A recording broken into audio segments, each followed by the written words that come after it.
Your tentacles look great. Today, Jace was the only human on the spaceship Stellar Wind. It wasn't a warship or a science ship. It was just a big maintenance cruiser, slow, noisy, and full of aliens doing boring repair work across sectors. Jace didn't mind.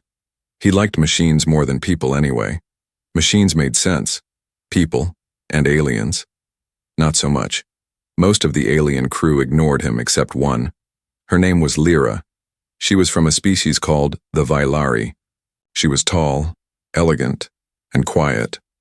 Her skin was pale silver and long blue tentacles hung from her head like soft hair.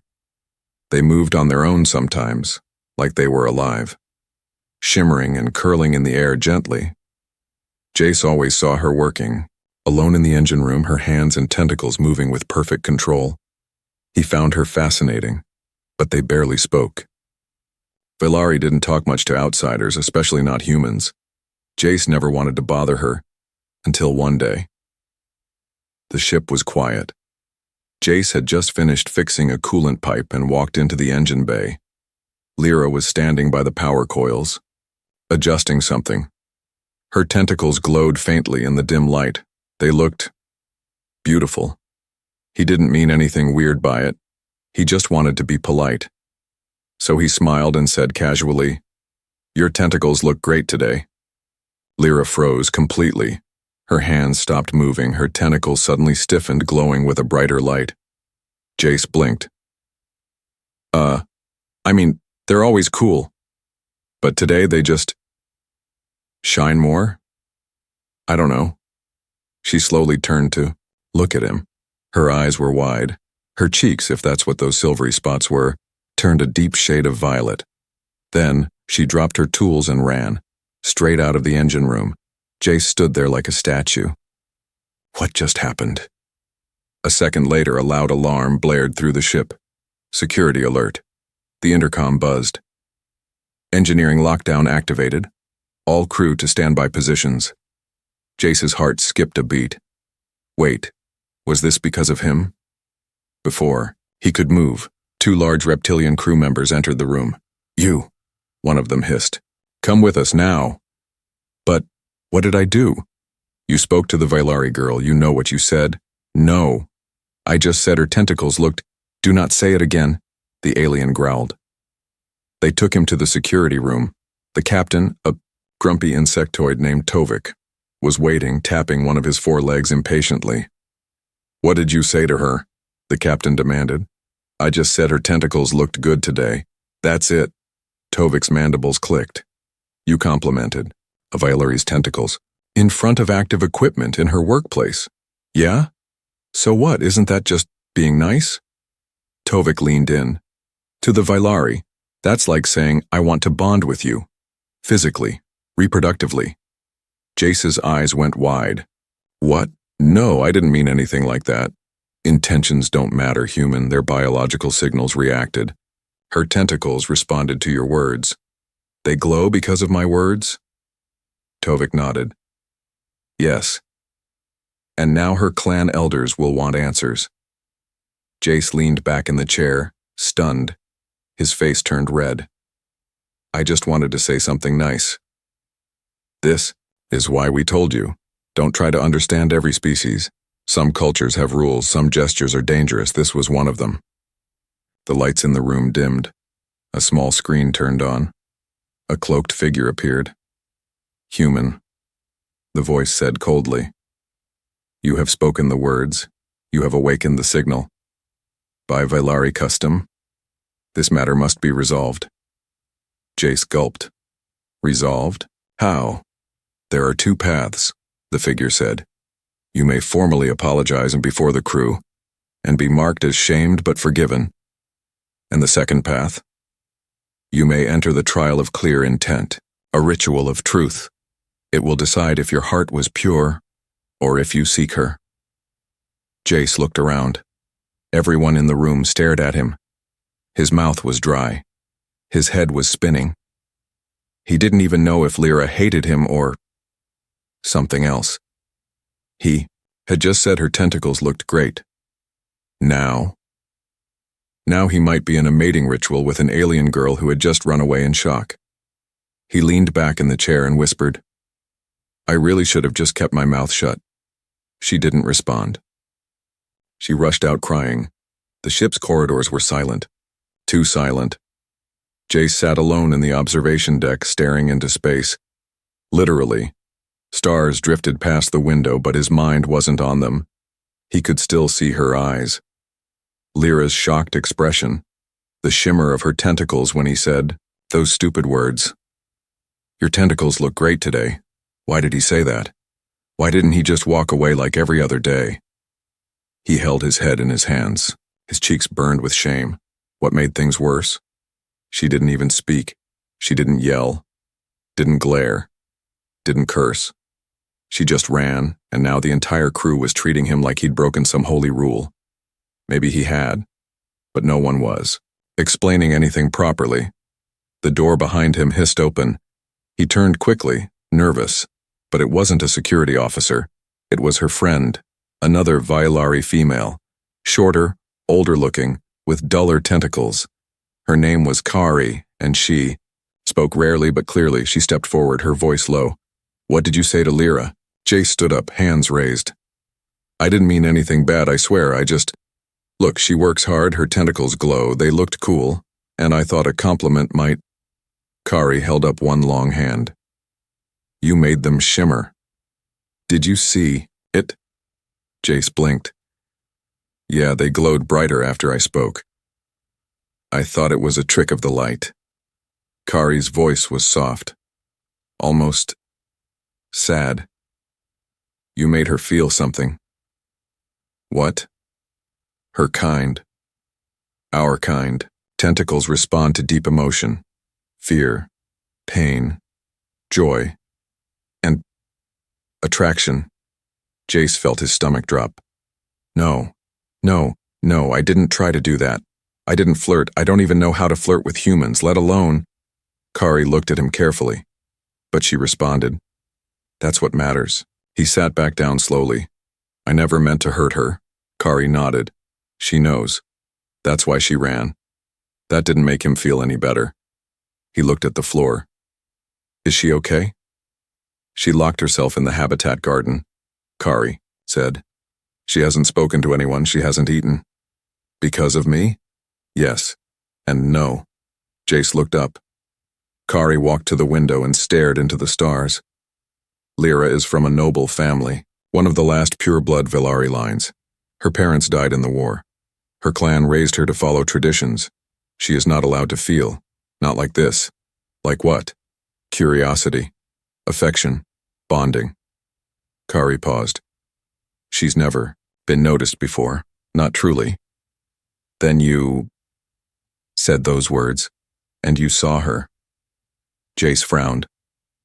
"I didn't mean to start anything. I just spoke." Kari turned. Her tentacles barely moved. "That's why it's dangerous." Silence stretched between them. Then she added something strange. "She cried." Jace blinked. "She cried?" "She didn't want anyone to see, but I did." Her tentacles turned soft blue. "That's how we weep." He had no idea what to say. He couldn't even imagine her crying.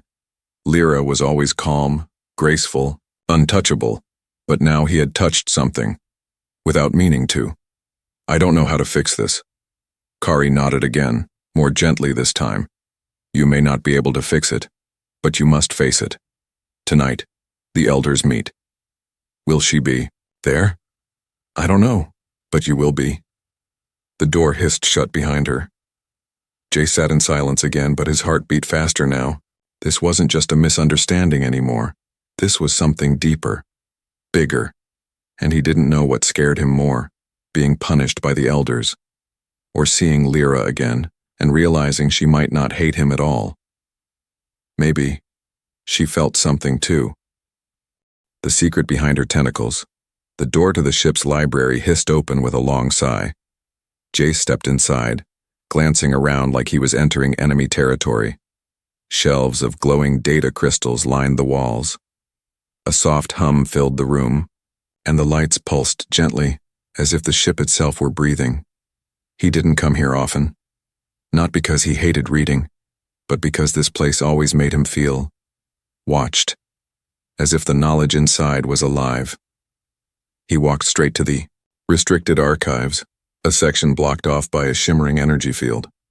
Normally, you needed a senior officer's clearance to access it, but earlier that morning a strange message blinked on Jace's data pad. You need to understand what she is. Library access granted. K. The K could only mean Kyari, Lyra's friend. Jace hesitated for a moment, then stepped forward. The energy field fizzled and let him pass. Inside, the air felt colder. A holographic assistant appeared, a neutral-looking alien shape with no face. What information do you seek, human? Jace swallowed. Vaelari culture. Emotion. Bonding. Tentacle response. The assistant paused. Accessing forbidden section. Emotional biology of the Vaelari species. A glowing file hovered in the air. Jace tapped it. The hologram flickered to life. An alien narrator began to speak. Smooth, calm, and strange. The tentacles of the Vaelari are not just limbs. They are sensory extensions of the emotional brain. They glow in layers, each color revealing a different state. Soft. Yellow fear, pale green confusion, bright red. Defense. Shimmering blue. Emotional connection. Violet white. Attraction. Jace remembered Lyra's face when he complimented her. The violet glow. Her silence. The way she ran. His heart thudded louder. He kept watching. Among noble clans, tentacle interaction is sacred. Touch is forbidden except during rituals. Compliments directed at them, especially in public, are considered a declaration of interest.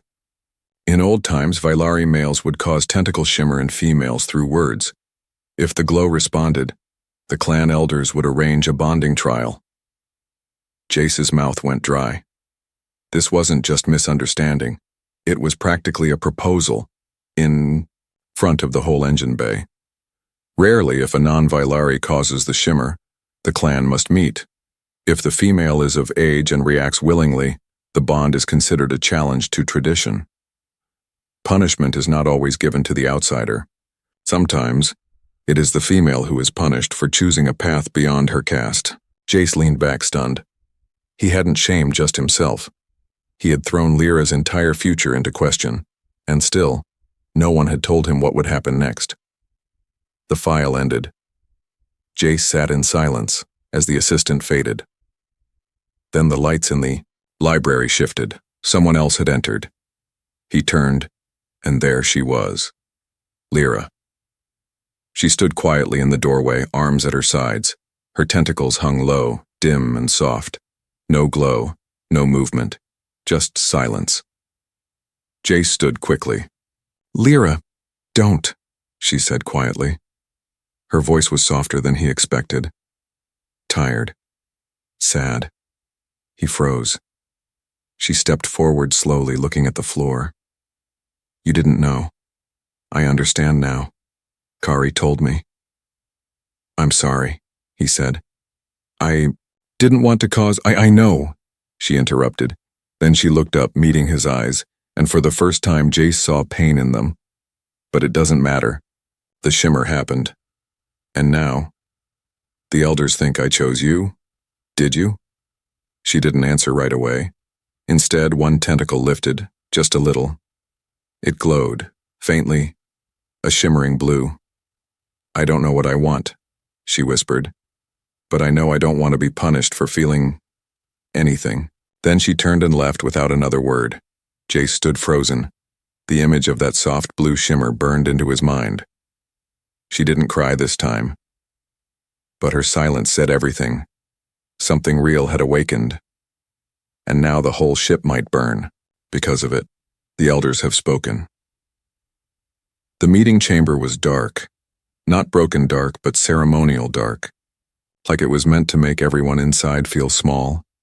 And it worked. Jace sat on one side of the round, glowing floor circle. Alone. A spotlight from above marked him like a target. Around the room, high above him in the shadows, sat the elders of the Vaelari, cloaked figures with glowing tentacle tips barely visible in the black. No one spoke. Not even the ship's captain, who stood off to the side, unusually quiet. Suddenly, a low tone echoed across the room. Dom. It wasn't just a sound. It vibrated through Jace's chest, then a voice spoke from above. Human, Jace of Earth, you have caused the shimmer in one of our own. Explain your actions. Jace cleared his throat. It was dry. Like sandpaper. I said something. A compliment. I didn't know it would cause a reaction. But you saw the shimmer? Yes. And you did not stop speaking. I thought it was just polite. Beautiful, even. The elders whispered among themselves. Their voices were like the wind through sharp glass. Another voice broke through. You saw her beauty? Yes, Jace said firmly this time. She's graceful. She works harder than anyone on this ship, I noticed. That's all. Silence. Then, you are an outsider, yet you made her glow. One elder leaned forward. The tentacles under their hood were glowing violet. This has not happened in generations, not even among our kind. Jace looked up. So, why am I the one on trial? A long pause. You are not. The lights shifted. Another spotlight lit up, on the opposite side of the circle. Lyra stood there, still, silent. Her face unreadable. Her tentacles did not glow, but her eyes, those silver, deep eyes, were focused only on Jace. She now must choose, the elder said, to speak in your favor, or to deny the bond and be stripped of her name. Jace's heart stopped. What? Stripped of her name? Wait. What does that mean? Kari, standing near the wall, finally spoke softly. It means she will be forgotten. No clan, no station. She becomes invisible. Jace looked at Lyra in horror. That's not fair. I didn't even know. But Lyra raised her hand gently. She finally spoke. I choose to speak. Gasps echoed through the chamber. The lights softened slightly. Lyra stepped forward into the circle. Her voice was calm, but her tentacles began to shimmer faint blue again. Not bright, but real. He is a stranger, but he saw me. Not just my role, not just my rank, he saw me. The elder interrupted. Do you claim the bond? Jace's eyes widened. Lyra hesitated, then said, No, but I claim the right to choose it myself. Later, if I wish. Whispers again, louder this time. A few elders stood. One slammed a staff. That is not the way. But one voice, older, raspier, calmed. The others. It is now. The elder turned toward Jace. You will not be punished. You will not be bonded. But from this moment on, you are connected, and so is she. If either of you breaks that connection with cruelty or shame, your lives are forfeit. Jace blinked. Wait, what? That's the compromise? No answer, just a fading glow. Then darkness again. Meeting over. Lyra walked past him quietly. Their shoulders nearly touched. Just before she reached the door, she stopped. Without looking back, she said, Next time you compliment someone, maybe try their boots first. And then she was gone. Jace stood alone in the circle. He didn't know if he'd won something, or just entered a war he didn't understand. But one thing was certain now. He hadn't just noticed an alien girl with glowing tentacles. He had stepped into a world where feelings could be deadly. The trial of the deepwater flame. The jungle was breathing. Not like trees rustling in wind, this jungle had a pulse. Every leaf shimmered with soft blue veins. The ground was warm, alive. Strange vines shifted when Jace stepped on them like they were listening. This wasn't real. It was a simulation chamber deep inside the Vaelari section of the ship. But to Jace, it felt terrifyingly real. Above him, Twin moons floated in the purple sky. The air smelled like wet metal and flowers. A holographic voice echoed around him. "Welcome, Jace of Earth. The trial of the Deepwater Flame begins now. You must find the flame and survive its test." He didn't even know what the Deepwater Flame was. All he had was a small satchel of gear and a glowing mark on the back of his hand, a Vaelari rune. It burned slightly like a warning. He started walking. Every few steps the plants moved. Some opened their petals and showed blinking eyes. Others hissed softly when he passed. "This world doesn't want me here," he thought. But he kept going. He had to. Not because he wanted glory, not because he liked danger, but because Lyra had stepped into the light for him, had spoken up, had risked her name, and Jace wasn't going to let that go to waste. He reached a shallow stream. Water flowed uphill. Of course it did, alien logic. He stepped into it, boots splashing gently. That's when he heard it. A scream. Feminine. Sharp. Familiar. "Lyra?" No answer. He ran. Branches snapped. Vines grabbed his ankles. Something large slithered behind him, but he didn't stop. The scream came again. Closer this time. He pushed through glowing bushes and found her Lyra, kneeling beside a strange stone pool. Her hands trembled. Her tentacles glowed bright red. "Lyra, are you okay?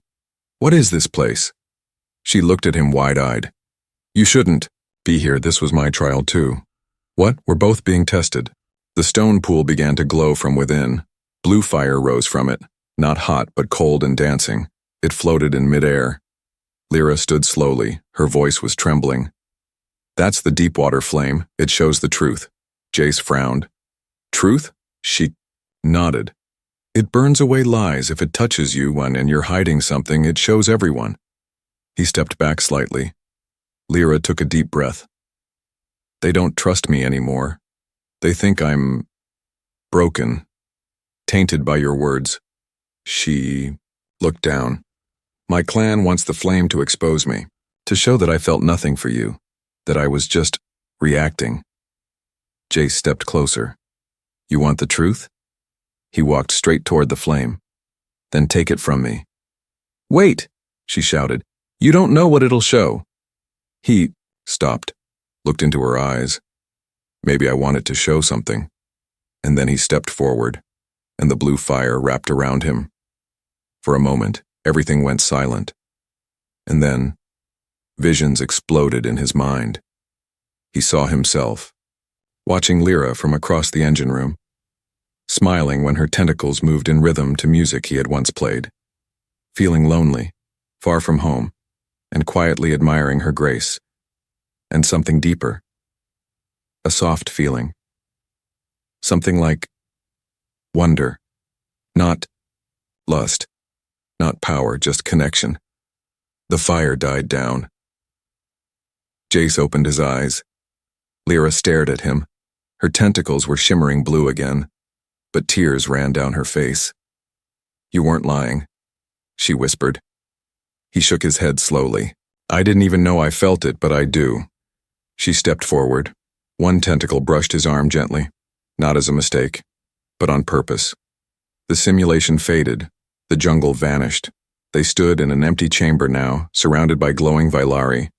Judges and elders spoke. The flame has shown purity in both. Connection is real. Jace didn't understand what would happen next, but Lyra reached for his hand and didn't let go. The meaning of her glow.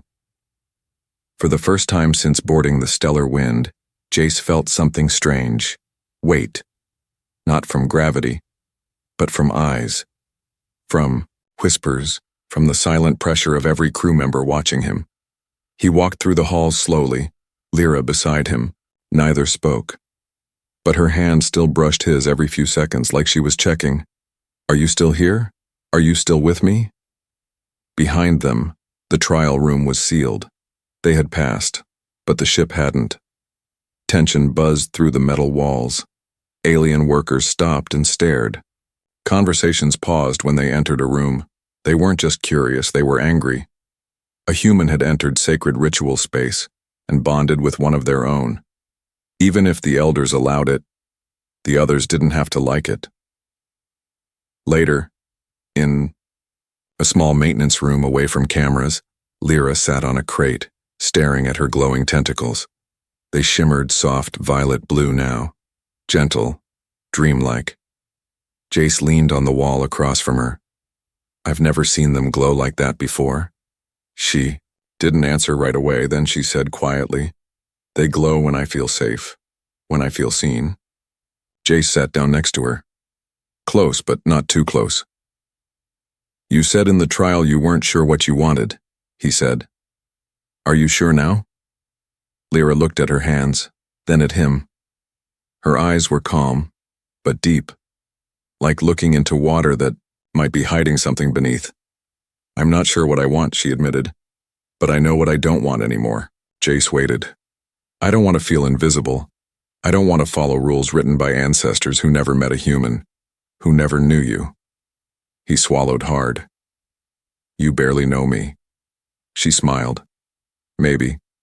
But what I've seen is more than most Vaelari ever do.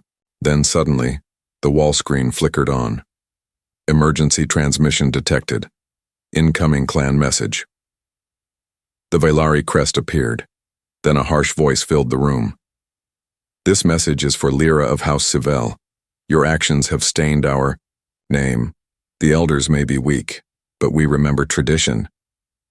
You have until the next orbit cycle to return home, or face exile. The screen went dark. Jace looked at her. That was your clan? She nodded. Her glow faded slightly.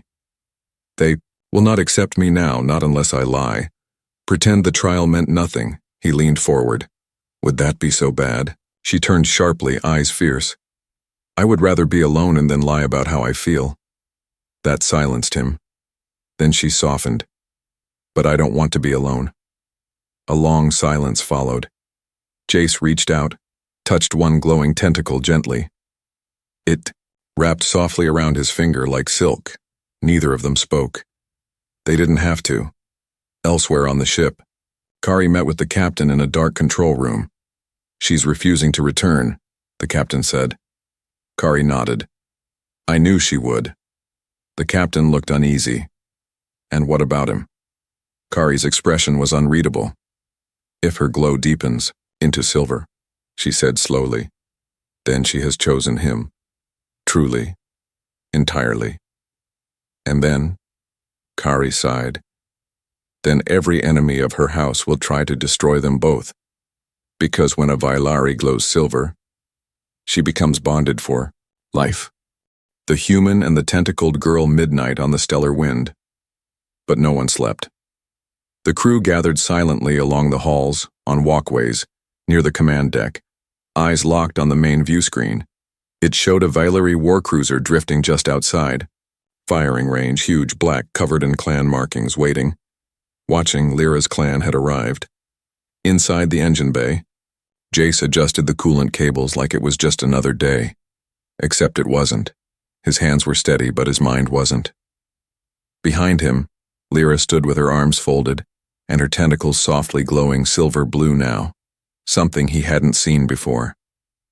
Are you sure you want to do this? He asked without turning around. Lyra stepped closer. They will not stop unless I obey, or vanish. He turned to her. Then vanish with me. We'll take a pod, hide, find some mining station, build a new life. She smiled sadly. They will hunt me. They will hunt you too. I'm used to being chased, Jace said with a small smirk. Back on Earth, I once broke a senator's daughter's hover bike. Took me 2 weeks to fix and 3 to stop running. That made her laugh. The sound was soft. Real. But it faded quickly. A beeping sound filled the air. The view screen blinked. Incoming ultimatum. Lyra pressed a button. The clan leader appeared, harsh, cold, cloaked in glowing armor. This is your final warning, Lyra Sivelle. Return and renounce the outsider, and or you will be erased from the Vaelari mind. You will be memory dead. She stood tall. No. You would choose a human over bloodline? She looked at Jace, then back. I would choose someone who saw me before I even knew myself. So be it. The signal cut, and the war cruiser charged weapons. Alarms screamed across the stellar wind. Crew members rushed to battle stations. Captain Tovik shouted into the comm, "Shields up! Ready jump drive!" But Kari stood calm at the front window. Then, said quietly, "Let them see the glow." Everyone paused. "What?" Kari turned to Jace and Lyra. "If the clan sees the full silver shimmer, they'll know. She's no longer claimable. Not even by them." Jace looked at Lyra. She hesitated. Then, slowly, her tentacles began to shift. Silver, bright, pure. The room glowed around her. Every Vaelari crew member gasped. Even the captain stepped back. The signal reconnected on its own. The clan leader appeared. Again. This time his voice cracked slightly. "You bonded with him?" Lyra spoke clearly, fully. "By the flame. By choice." Silence. Then by tradition, you are beyond our call. Goodbye, daughter of Sivel." The war cruiser vanished into hyperspace. Just like that, the ship fell silent. And then, cheers. From humans, from Vaelari, from engineers, guards, janitors. The tension vanished. Even the lights seemed warmer. Kari stepped beside them. "You're not just seen now, Lyra." She turned to Jace. "You're both remembered, forever." Later that night, back in the garden module, Jace leaned against a tree, staring at the stars. Lyra sat beside him, tentacles wrapped loosely around his wrist like a lazy scarf. She asked quietly, "So, still think my tentacles look good?" He smiled. "No." She raised an eyebrow. He grinned, wider. "I think they're perfect." Her glow deepened, and together, under strange alien stars, a human and a Vaelari girl wrote their own tradition. Not with war, not with fear, but with a compliment that changed everything.